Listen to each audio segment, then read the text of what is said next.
Hello guys, क्या हाल आप सबका। आई होप सब बढ़िया होंगे। तो इस वीडियो में हम बात करने वाले हैं सीएस ऑफ फायरमैन के एग्ज़ाम डेट के बारे में कि कब तक आपका एग्ज़ाम हमें देखने के लिए मिलेगा। और उसके बाद हम बात करेंगे कि आपका जो मॉक टेस्ट में कितना स्कोर आ रहा है और कुछ आपको मैं इंपॉर्टेंट टिप्स इस वीडियो में देने वाला हूँ। तो चलिए वीडियो को करते हैं शुरू। देखिए, सीएसएम ने अभी तक एक भी ऐसा नोटिफिकेशन अपनी ऑफिशियल वेबसाइट में नहीं डाला है कि हम आपका एग्ज़ाम कब तक कंडक्ट करवाएंगे। लेकिन जस्ट मैं आपको एक एक्सपेक्टेड डेट बताता हूँ कि जो सीएसएफ फायरमैन का एग्ज़ाम होने वाला है वो कब तक हो सकता है as compare to previous year. तो आप प्रीवियस ईयर का डाटा उठा के देख सकते हो।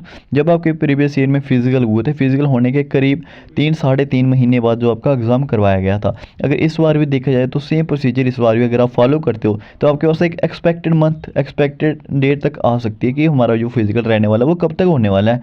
देखो, आपका जनवरी खत्म हो चुका है, फरवरी भी खत्म हो चुका है, अभी आपका मार्च मंथ स्टार्ट हो चुका है। ठीक है, मार्च भी थोड़ा हाफ हो ही गया है। ठीक है, अब देखा जाए तो जो आपकी फिजिकल की डेट करीब एक्सपेक्टेड अगर आपको मैं बताना चाहूँ तो वो अप्रैल के मिड तक आप मान सकते हो कि जो सी एस एफ फायरमैन का एग्ज़ाम है वो अप्रैल के मिड तक एक्सपेक्टेड हो सकता है। 80 to 90% चांसेस है तब तक ये करवा सकते हैं। ठीक है गाइस, आपका ये वाला डाउट क्लियर हो गया होगा। अब जो इस वीडियो में मेन टॉपिक रहने वाला आपका वो ये है कि इस वक्त आपका मॉक टेस्ट में कितना स्कोर आ रहा है। तो देखिए, चाहे आप कोई भी कैटेगरी से बिलोंग करते हो, जनरल हो गए, एससी हो गए, एसटी हो गए, ओबीसी, ईडब्ल्यूएस, कोई भी कैटेगरी से अगर आप बिलोंग करते हो तो आपका जो इस वक्त मॉक टेस्ट में स्कोर आना चाहिए वो कम से कम भी 65 प्लस आना चाहिए। ठीक है, 65 प्लस। तो ये वीडियो स्पेशली मैं जम्मू एंड कश्मीर के लड़कों के लिए बनाता हूँ। अगर कोई और स्टेट से ये वीडियो देख रहे हैं तो जहाँ भी आपका प्रीवियस ईयर में जो आपका कट ऑफ गया तो आप उस हिसाब से देख सकते हो, उस हिसाब से अपना मॉक टेस्ट में स्कोर ला सकते हो। ठीक है गाइस, तो जम्मू एंड कश्मीर वालों, इस वक्त जो आपका मॉक टेस्ट में स्कोर आना चाहिए वो 65 प्लस ही आना चाहिए। अगर अभी भी आपका स्कोर 65 से डाउन डाउन आ रहा है तो फिर आपको जो प्रिपरेशन है वो अपने अच्छे से और थोड़ी हाई लेवल की करनी है। ठीक है, ये वाला डाउट भी आपका क्लियर हो गया। अब कुछ मैं आपको ये बता दूं कि आपका जो इस बार सेफ स्कोर रहने वाला है वो क्या रहने वाला है। तो जम्मू एंड कश्मीर वालों, जितना आपका प्रीवियस ईयर कट ऑफ गया ना, प्रीवियस ईयर आपको मैंने ऑलरेडी वीडियो बना के 2 वीडियो बना के प्रोवाइड कर रखा है। प्रीवियस ईयर में आपका क्या कट ऑफ गया था पूरा डिटेल में आपको ऑलरेडी प्रोवाइड कर रखा है। ठीक है, तो उसी के हिसाब से आप वीडियो देख लेना। और जितना आपका प्रीवियस ईयर कट ऑफ गया है उससे 1-2 नंबर ही डाउन ही रहने वाला है, 1-2 नंबर हाई नहीं जाने वाला, 1-2 नंबर डाउन ही रहेगा इस बार आपका जो कट ऑफ रहने वाला है। ठीक है, तो अपनी तैयारी को अच्छे से कीजिए। ठीक है, अब कुछ इंपॉर्टेंट टिप्स मैं आपको बता देता हूँ। तो जम्मू एंड कश्मीर के लड़कों, मेरी बात सुनो ध्यान से।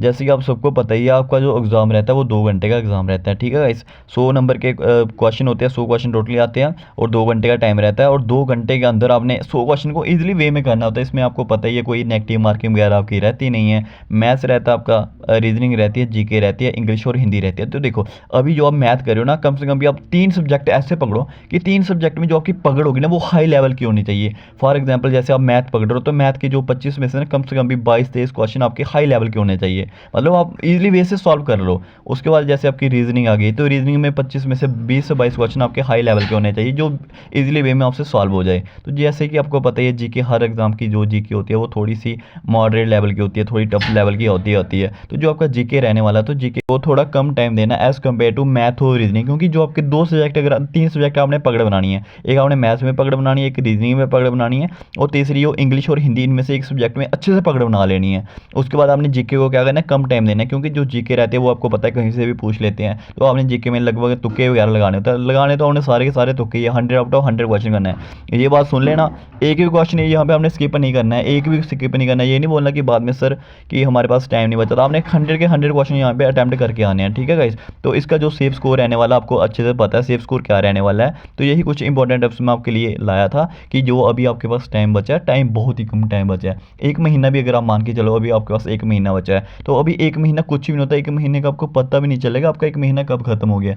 इसलिए जितना हो सकता है दिन में 8 से 9 घंटे बढ़िए। ठीक है, और मैथ, रीजनिंग और हिंदी में 25 में से 20 प्लस क्वेश्चन सही कीजिए। ठीक है, अभी टाइम है ना, इस वक्त यही करना आपने कि लगभग पूरे के पूरे क्वेश्चन सही करने हैं। और जो क्वेश्चन आपका गलत होता है ना मॉक टेस्ट में, उसी क्वेश्चन को आपने सॉल्व करना है, उस चैप्टर को आपने पकड़ना है। फिर आपने देखना है इस चैप्टर में हमें कौन सी प्रॉब्लम आ रही है। तो ये चीज़ें अभी आपने करनी है।